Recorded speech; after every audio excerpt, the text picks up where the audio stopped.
Olá pessoal, tudo bem?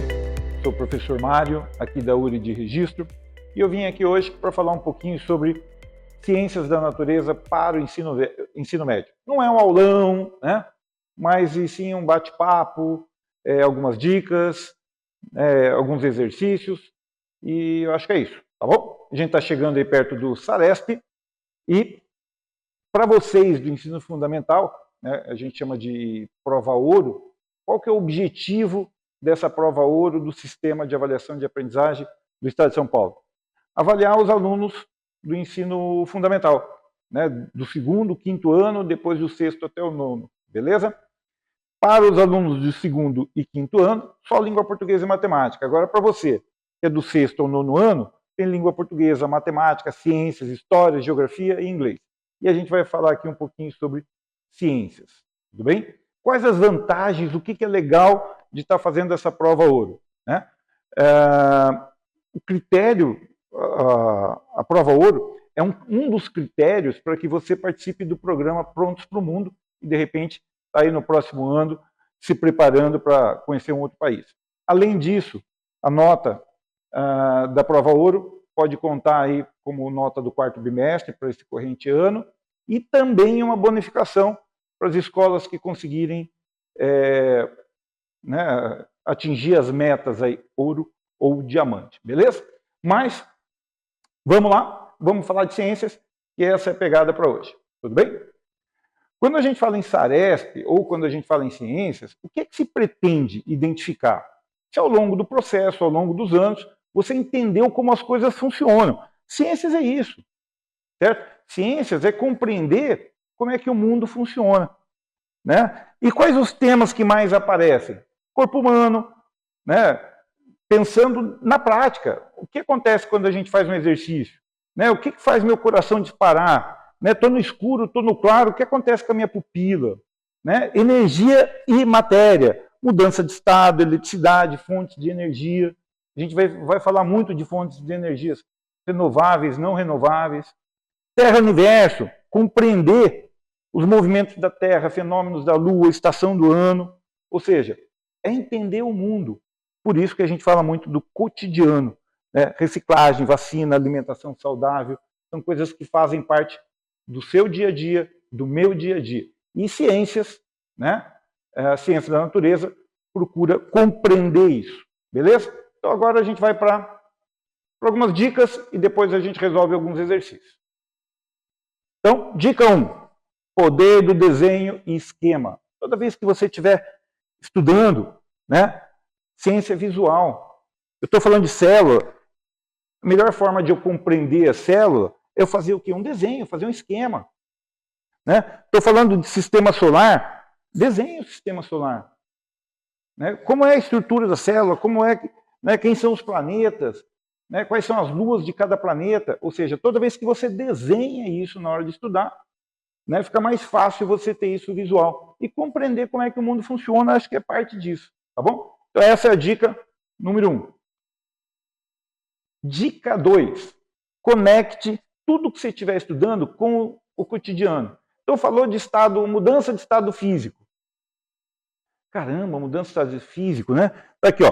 Por que o copo sua quando tem gelo?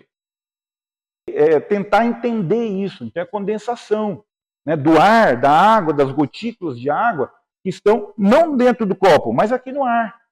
Né? Eu gosto muito de um outro exemplo, que é o ar-condicionado. Por que você põe o ar-condicionado no alto e não embaixo da parede? Tem um porquê. Então, toda vez que a gente tenta entender o mundo, a gente está falando de ciências.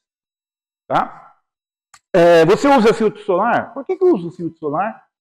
O que o sol tem a ver com isso? Radiação eletromagnética. Ou seja, toda vez que a gente, ao estudar alguma coisa, conecta com o cotidiano, tem a maior chance, não de você decorar alguma coisa, mas sim de compreender como é que funciona. Tá ok? Ainda tem mais dica? Terceira dica. Resumo e revisão. Né? 3 R's. Revisar, resolver e repetir. Tudo que você estudou. Tá aqui, ó. Um esqueminha, um resumo. Fenômenos, né, físicos e químicos. Alguns exemplos. Pode ser uma coisinha simples, mas é o quê? para você fixar isso. Genética, mesma coisa. Né? Toda vez que você revisa, né, escreve, anota, você tem mais chance de consolidar aquilo que você está aprendendo. Tá bom? Então, foram aí 3 dicas, mas tem mais. Essas aqui são bem curtinhas. Quando a gente está falando numa avaliação, tá?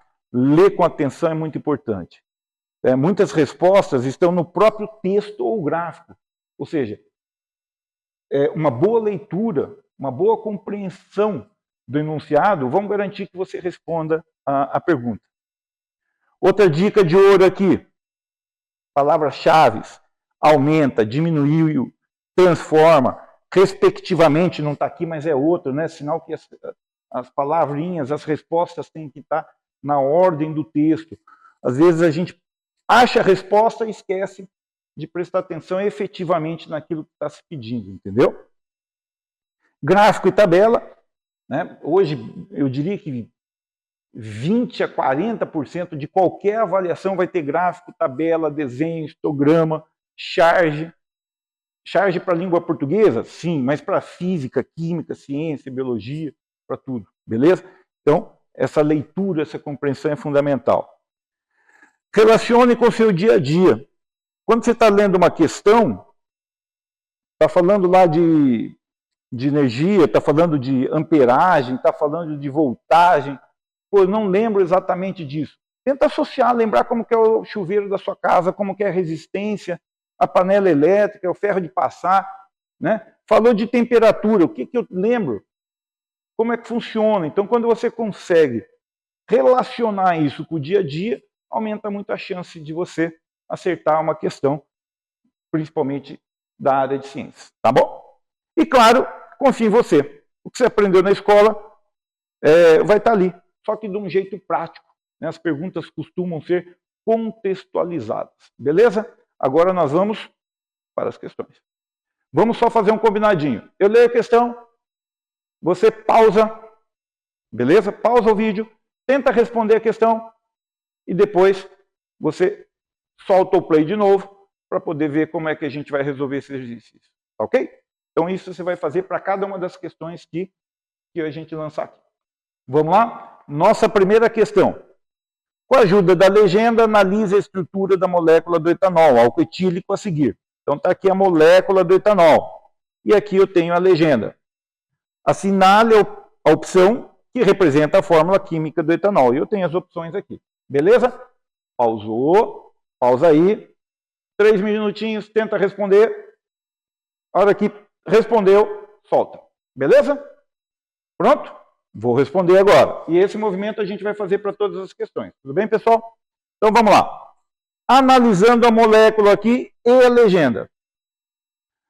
Vou começar com aquilo que tem mais. 1, 2, 3, 4, 5, 6. 6 o quê? Hidrogênio. O que eu tenho hidrogênio com 6 aqui? Ó? Alternativa C e D. Essas duas primeiras já foram embora. O que tem 2 aqui? Carbono. Então, 2 carbono, 6 hidrogênio, 1 oxigênio. Confere? Confere. Aqui, ó, carbono tem um só, essa alternativa, e eu tenho 2 aqui. Então, a alternativa só pode ser a D. Belezinha? Vamos para a próxima? Viu como? Facinho? Pessoal, todas essas questões aqui foram questões tiradas de SARESPs anteriores com baixo número de acertos. E a gente vai trazendo aqui, são fáceis de se responder, é só questão de treinar um cadinho. Vamos lá? Observe o esquema a seguir, representando o espectro eletromagnético aqui, né? Luz visível, tá? Eu lembro disso do livro. Mas, eu não sei o que se quer, se pede, eu vou ler. Sobre as ondas representadas no esquema, é correto afirmar que apenas as ondas correspondentes à luz visível são úteis às pessoas, já que as outras são invisíveis. Ondas de rádio, por terem frequências mais altas, são extremamente perigosas para os seres humanos. Essas ondas são úteis à nossa vida, mas a exposição excessiva a algumas delas pode causar câncer. Gostei dessa. Todas as ondas possuem a mesma frequência, o que as diferencia é o fato de serem ou não visíveis. Bom, aqui está bem tranquilo, né? Mesmo esqueminha, pausou, voltou, né? Só as visíveis é que são úteis? Não.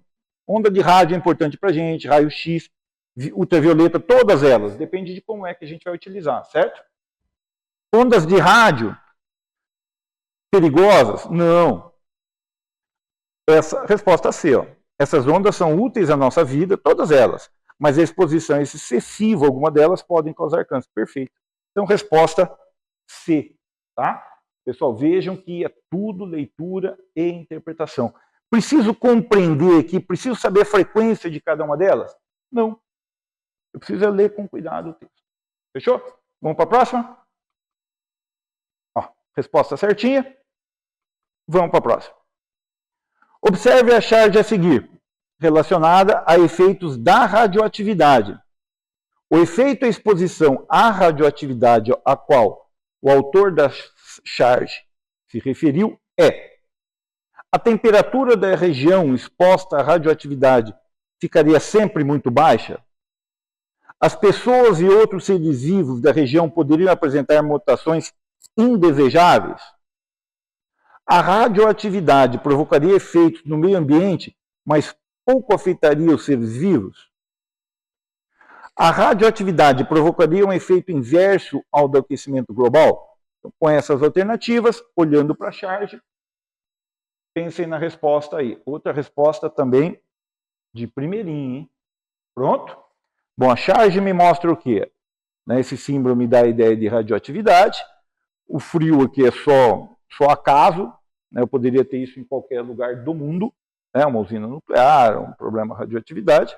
E o que me mostra aqui são possíveis mutações, duas cabeças aqui, diferença de altura, olha aqui, 2 pares de braços, Então, as pessoas e outros seres vivos da região poderiam apresentar mutações indesejáveis. Perfeito? Respostinha, tudo facinho. E o que levou o pessoal a errar lá quando fizeram? Provavelmente uma leitura, que não foi legal. Então, olhou o texto, vem para a imagem. Beleza? E a gente está aumentando aqui também o nível de cada uma delas. Tudo bem? Das mais fáceis para as mais difíceis. Próxima pergunta. A situação que não apresenta um ato voluntário é somente a representada pela alternativa. Daí eu tenho aqui 4 desenhos.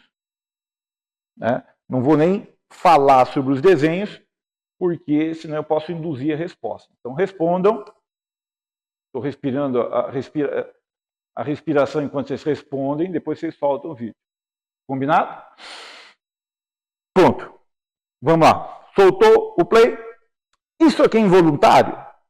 Não. É uma ação. Você precisa, está ligado a uma ação, alguém precisa ir para pedalar. Isso aqui é involuntário? Também não. As crianças brincando de roda. Isso aqui é involuntário? É uma ação involuntária? Não. Você está parado lá porque você quer. O fato de você estar parado, nem tá, não dá para dizer que está parado. Você pode estar balançando a perna, sei lá. Mas não é involuntário. A única alternativa involuntária aqui, não sei se todo mundo identificou o desenho, é quando aqui o médico bate o martelinho no seu joelho. O que você tem? Você tem ali um reflexo. Ou seja, essa é uma ação involuntária. Então, a única alternativa correta aqui é a B. Tá vendo? Tranquilinho. É que hoje você vai no médico e ninguém faz isso mais, Mas na minha época o médico fazia isso, batia lá no joelho, só para ver. Se bem que a gente brincava com isso também, Fazia isso no irmão, tudo, só para ver esse ato involuntário, esse reflexo. Bacana? Pessoal, é aceleradinho mesmo, tudo bem? Para que o vídeo fique curto, não seja enjoativo, e daí a gente possa soltar novos vídeos de outros componentes e tudo isso. Próxima! Uau! Já vi isso, vocês também, Pirâmide alimentar, beleza. Mas, não estou preocupado com ela, estou preocupado com o enunciado, eu quero saber o que pede, senão eu erro. E é o que acredito que tenha levado o pessoal a errar. O pessoal estava preocupado com a pirâmide alimentar, com o que era mais saudável e menos saudável, e não prestou atenção no texto, naquilo que está se pedindo. Para um organismo ser saudável, é importante ter uma dieta equilibrada. No caso dos carboidratos, o principal substrato energético do nosso organismo, eles devem constituir de 60% a 70% da nossa alimentação diária. Para isso, devemos ingerir como fonte de carboidratos alimentos como frutas e legumes, carnes e ovos, laticínios e óleos vegetais, ou pães e massas. Parei, estátua. Respondam. Soltou o play. Vamos lá. Pessoal, não está perguntando o que é mais saudável, o que é menos saudável. Está perguntando o quê? Qual é a fonte de carboidratos? É a única. Está até dizendo aqui, ó, que 60%, 70%, ou seja, tem uma parte muito maior aqui que representa o carboidrato, né? Mas não está perguntando o que é mais saudável, não. E é isso que eu acho que levou o pessoal a erro. Então, o que está perguntando? Qual é a fonte de carboidrato? Qual é a fonte de carboidrato aqui? Mesmo que eu não saiba ou que eu não soubesse o que é carboidrato, eu sei que representa 60% a 70% da alimentação. Ou seja, esse pedacinho aqui não representa 60%, 70% da pirâmide. Esse pedacinho aqui também não representa. Então, a parte maior aqui é a base da pirâmide. Então, mesmo que eu não saiba o que é carboidrato, eu fazendo essa associação 60% a 70% da pirâmide é carboidrato, eu já consigo identificar aqui. E o que é que eu tenho aqui no desenho? Pães e massas. Fechou? Mais uma pergunta muito fácil. Pessoal, vejam que estou trazendo um pouquinho de cada coisa aí. Só ir com calma. E a prova é assim mesmo. Vamos fazer o que é mais fácil primeiro. Dê uma passada de olho. Lê com atenção. Tá? Presta atenção nas figuras, nas informações. Próxima. Que imagem linda, hein? Espetáculo. Vamos lá.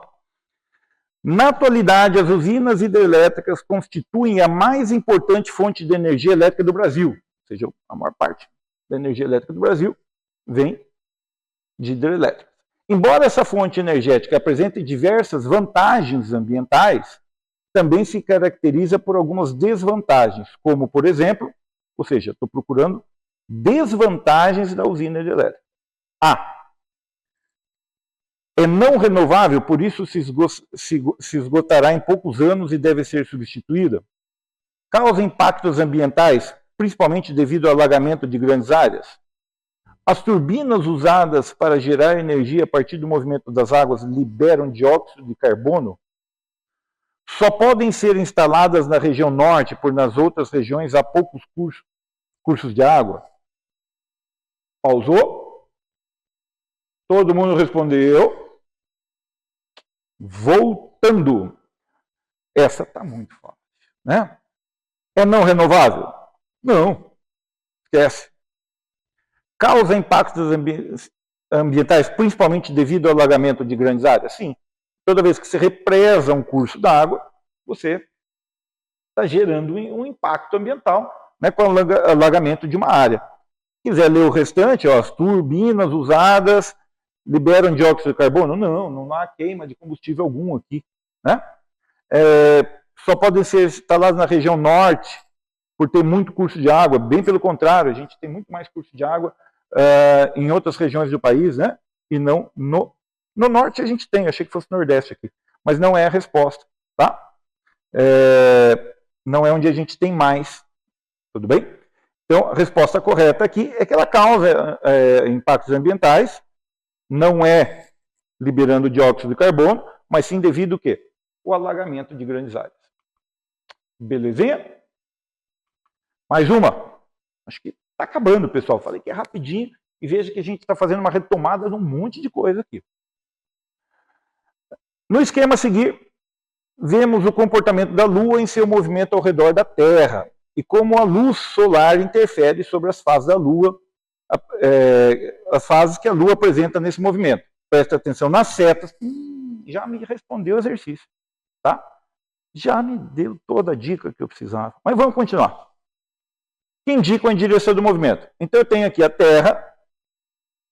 Lua nesta direção, em torno da Terra. Então a Lua, Terra e aqui o Sol. Beleza? Nas posições 1 e 2, em que as fases em que fase está a Lua? Posição 1 e 2. Pessoal, não manjo muito de Lua, tá? E não tem nem um desenho, né? Estão todos iguais. Como eu vou saber se ela é o quê? Parando e dando uma olhadinha, uma respirada. Pausou. Prontinho. Foi fácil? Vamos lá. Se aqui é cheia, o oposto dela é nova. Isso é a única coisa que eu sei. Minguante e o restante eu não sei. Mas não está pedindo. Né? O oposto é nova. Então, tudo que tiver nova aqui está fora. Só sobrou uma. Aqui tem lua nova, aqui tem nova, aqui tem nova. Só sobrou a D. Acabou. Nem precisei saber o que é minguante. Mas, enfim, vou responder de outra forma. Olhando para a seta agora, que é a dica que tem lá. Se está cheia, ela não tem como ficar mais cheia depois disso. Então, depois que ela está cheia, ela começa a fazer o quê? Minguar. Então, a 1 é minguante. Daí ela vem para nova e aqui ela começa a ficar cheia. Então, ela está crescente. Aqui a resposta. Não sei nada de lua, pessoal. Nada. Quem manja de lua é lobisomem. Mas eu gosto de ciências e toda vez que eu estudo ciências, eu compreendo um pouquinho mais o universo, o mundo que eu vivo. Beleza? Eu achei que tinha mais. Tão empolgado que eu fiquei aqui. Pessoal, obrigado. Espero de coração que tenham gostado. Espero que isso ajude, tá bom? E muita confiança que não é nenhum bicho-papão. Tudo que vocês viram na escola é o que cai na prova. Beleza? Pessoal, até a próxima. Até mais.